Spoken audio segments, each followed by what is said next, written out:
खिलाफ शरीयत फैसला जब लिखा होगा, काजी तेरा कलम लर्जा तो होगा।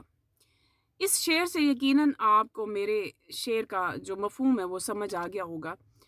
3 दिन पहले एक इंतहाई शर्मनाक फैसला जो हमारी मोअज़्ज़ज़ अदलिया की तरफ से और हमारे बहुत ही मोतबर जज चीफ जस्टिस साहब की तरफ से किया गया है। मैं तो क्या, पूरी दुनिया उस पे हैरान है, तमाम मुसलमान हैरान हैं।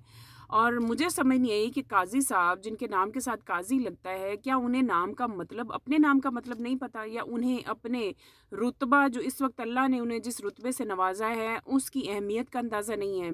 क्या ऐसी वजह बनी कि उन्होंने ना सिर्फ अपनी दुनिया में रुसवाई को अपना मुकद्दर बना लिया, बल्कि आखिरत में भी अल्लाह ताला के हजूर भी अपने अम्माल में एक ऐसे बड़े गुनाह का इजाफा कर लिया कि जिसका शायद कोई भी वो अजाला नहीं है। कुरान शरीफ में वाज़े लिखा हुआ है कि तोहमत लगाना सबसे बड़ा गुनाह कबीरा है। किसी पाक दामन पर आप जब तोहमत लगाते हैं तो आप गुनाह कबीरा करते हैं। इसके अलावा जो फ़ैसला उन्होंने दिया है, मैं थोड़े से 1-2 पॉइंट उसके हवाले से बताना चाह रही हूँ, जिसमें पिछले 2 दिनों से मुख्तलिफ़ वीडियोज़ मुख्तलिफ़ हमारे आलिमों की, मुफ्तीज़ की आ रही हैं। लेकिन मुझे अफ़सोस है कि ये मुफ्ती साहिबान, ये आलम जो हैं, इतने बड़े संगीन और इंतहाई शर्मनाक फ़ैसले पर ख़ामोश क्यों हैं? क्या उन्हें ये तौहीन मज़हब नहीं लग रहा? क्या उन्हें ये कुरान की तौहीन नहीं लग रही? कुरान जो आप सल्लल्लाहु अलैहि वसल्लम की ज़िंदगी का हमें बताता है, हमारी पूरी जो ज़िंदगी हमें जीने का तरीका सिखाता है, उस कुरान में जो वाज़ेह चीज़ें लिख दी गई हैं, या क्या उनकी मनाफ़ी नहीं है? क्या सूरह नूर को कभी तर्जमे से काज़ी साहब ने नहीं पढ़ा? क्या सूरह निसा और सूरह बकरा को कभी तर्जमे से काज़ी साहब ने नहीं पढ़ा? मैं कोई आलिमा नहीं हूँ, मैं कोई मुफ्ती नहीं हूँ, लेकिन अल्हम्दुलिल्लाह मैं भी कुरान चाहे थोड़ा भी पढ़ूँ, मैं उसे तर्जमे के साथ पढ़ती हूँ, ताकि मुझे पता चल सके कि ये कुरान जो हमारे लिए भेजा गया है तो ये हमें क्या कहता है।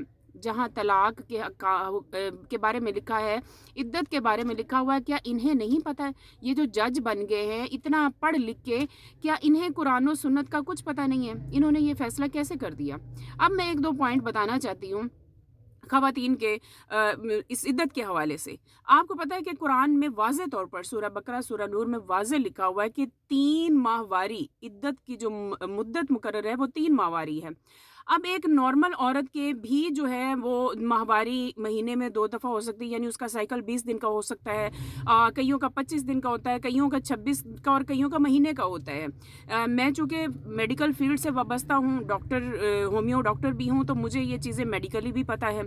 एक औरत के साइकिल का जो ड्यूरेशन है वो इतनी होती है। अच्छा, कुछ जो औरतें जब मेनोपॉज़ की तरफ जाती हैं, यानी 45 साल, 40 साल से ऊपर चली जाती हैं, कुछ औरतों का 45 साल में और कुछ का 50 में मेनोपॉज़ हो जाता है, यानी माहवारी कुदरती तौर पर बंद हो जाती है।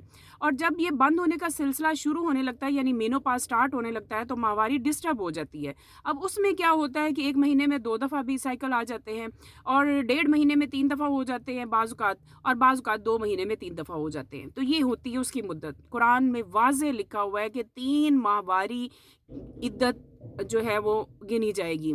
तो ये जज साहब अक्ल के अंधे हैं, या इन्हें क्या मसला है कि इन्होंने इतना संगीन फ़ैसला सादर कर दिया और 2 ऐसी शख्सियात को इन्होंने मुजरिम करार दे दिया, खुदा न खास्ता ज़ानी करार दे दिया, कि एक उम्मत मुस्लिमा का अज़ीम लीडर और दूसरी बापर्दा खातून। उनका माज़ी क्या था, वो क्या थी, इसके हवाले से हम कोई बात नहीं करेंगे।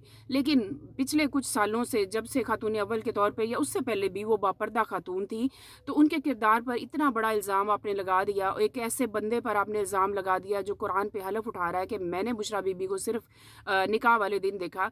तो काज़ी साहब, आपने किस चीज़ का बदला लिया? आपने, ठीक है, आपने साइफ़र केस में सज़ा दे दी, आपने तोशाखाना में सज़ा दे दी, सब कुछ हो गया, लेकिन ये फ़ैसला करते हुए आपकी रूह नहीं काँपी, आपके हाथ नहीं लर्ज़े, आपको ज़रा भी ये ख़याल नहीं आया कि आपने ये क्या फ़ैसला कर दिया है? बुशरा बीबी की शादी 45 साल की उम्र में हो रही है, जब उनका मेनोपॉज़ शुरू हो चुका होगा और उनके पीरियड्स डिस्टर्ब होंगे, और कुरान वाज़ेह कहता है कि इद्दत के हवाले से सबसे मोतबर गवाही औरत की है, यानी औरत खुद कहती है कि मेरी इद्दत पूरी हो गई है या नहीं हो गई।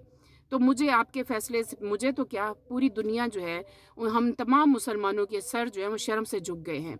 बाकी आप जो मर्ज़ी फ़ैसले कर लें, इस तरह के जितने मर्ज़ी घटिया फ़ैसले कर लें, अवाम सब जानती है, क्योंकि शायद आप किताबें पढ़ के भी जाहिल हैं, ہم الحمدللہ تھوڑا بھی پڑھتے ہیں نا تو اسے سمجھتے ضرور ہیں، اور ہمارے تمام پاکستانی جو یہاں ہیں یا وہاں ہیں، باہر ہیں، ان سب کو حقیقتوں کا پتہ ہے۔ آپ خان کو اس طرح ڈیمیج نہیں کر سکتے، آپ اس کا ووٹ اس طرح ضائع نہیں کر سکتے، اس طرح کے گھٹیے حربے استعمال کر کے، اسلام کا مذاق اڑا کر خدا نخواستہ آپ اور کیا کچھ کریں گے، کتنے گریں گے۔ اس لیے بہتر ہے کہ کچھ اپنے فیصلوں پر نظر ثانی ضرور کریں، کم از کم اپنی آخرت ہی سنوار لیں۔